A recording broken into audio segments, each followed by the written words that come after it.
talk about when personalities collide, and this is one of my favorite things to talk about.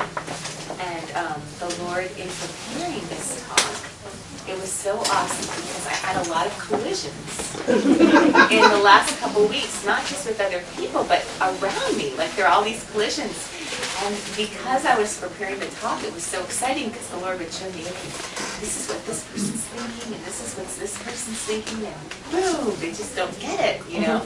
So I was excited. So, you know, any of those problems that happen, I just blame on the people in this room because I think the Lord wanted you to be blessed.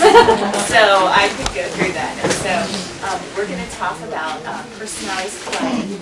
And here is just my personal philosophy of homeschooling teenagers. I'm not saying this is true.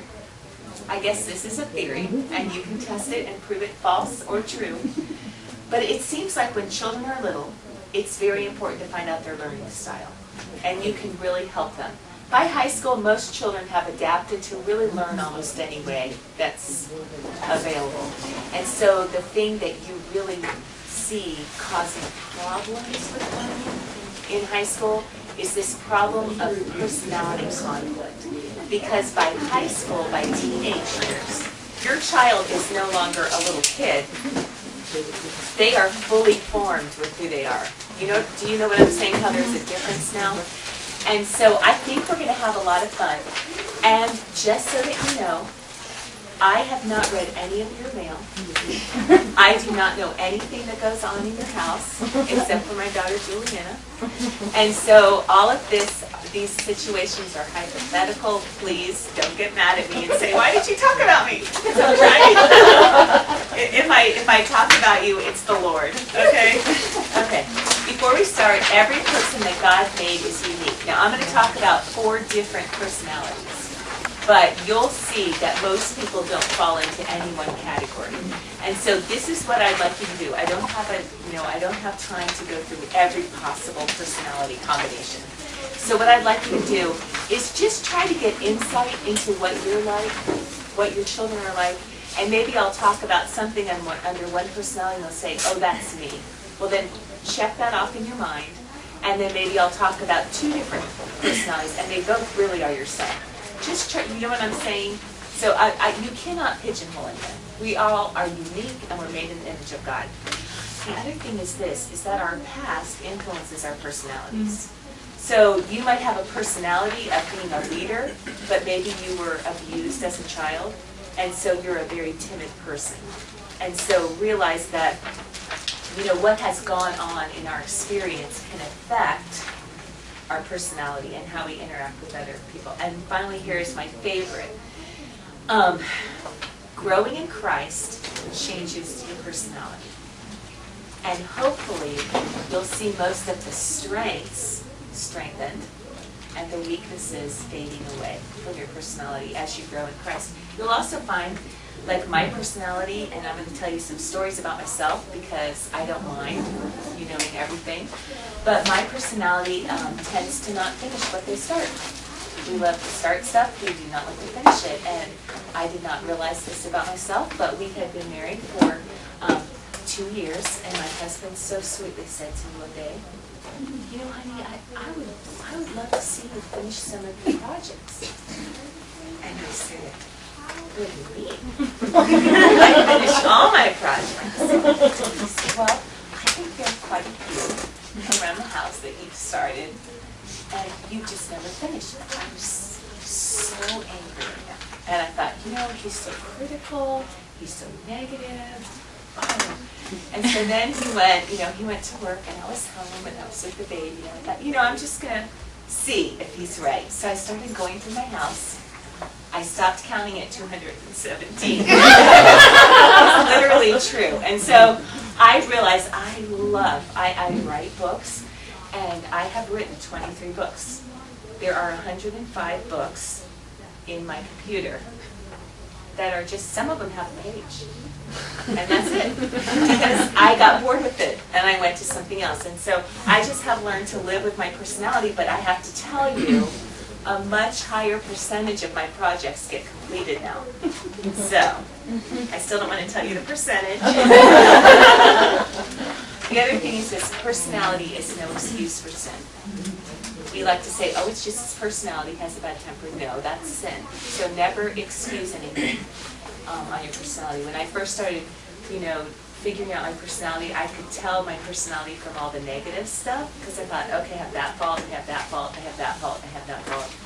Okay, then this is, my personality. But what I've learned by that is that every fault that you see in yourself and that you see in your child is the flip side of a strength. And let me explain it like this.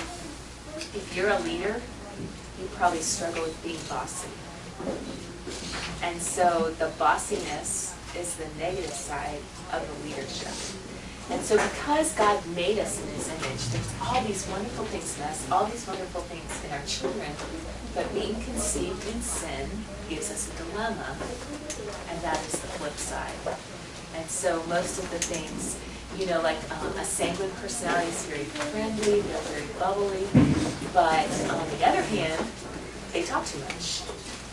So it's the flip side. Carla Caloric. Okay. Carla homeschools her children. She is the perfect homeschool mom. She plans the year out at the beginning. She checks all their schoolwork. If they get things wrong, they have to go correct them. She's energetic, she's efficient, she's balanced, she's dedicated, she's productive. Carla finishes everything she starts, and she's always on time.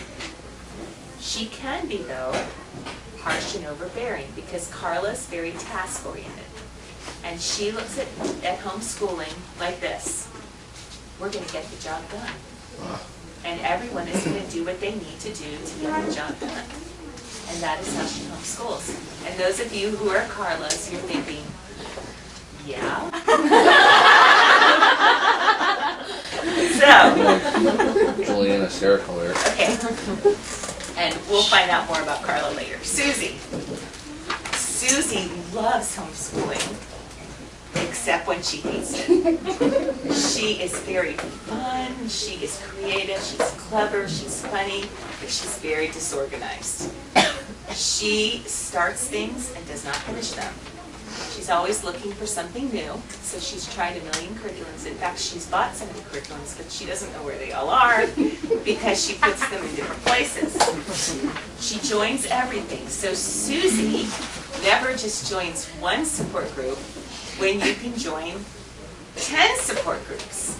So Susie's very, very busy, and her husband a lot of times says to her, Susie, I thought you were homeschooling.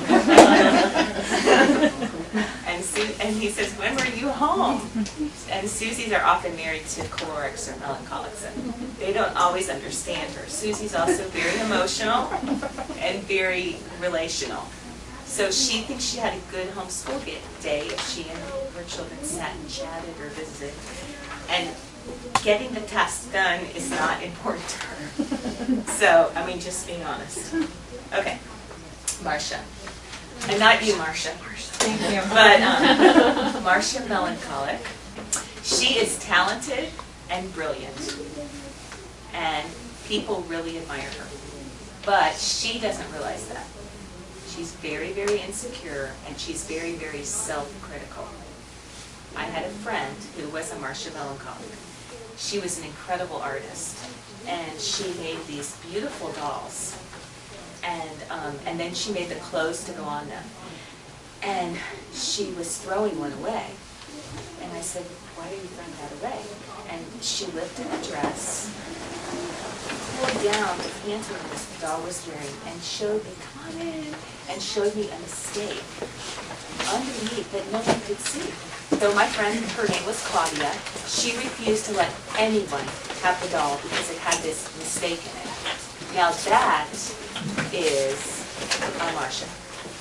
A lot of times Marcias are artists or they're musicians, and they will just drive you crazy. Now, here's the thing about Marcias.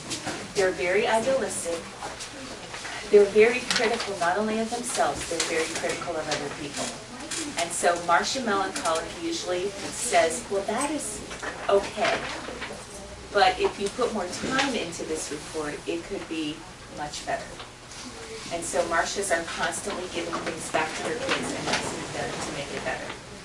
So as a result, a lot of times their children don't feel like they can really do anything that's going to meet Marcia's expectations.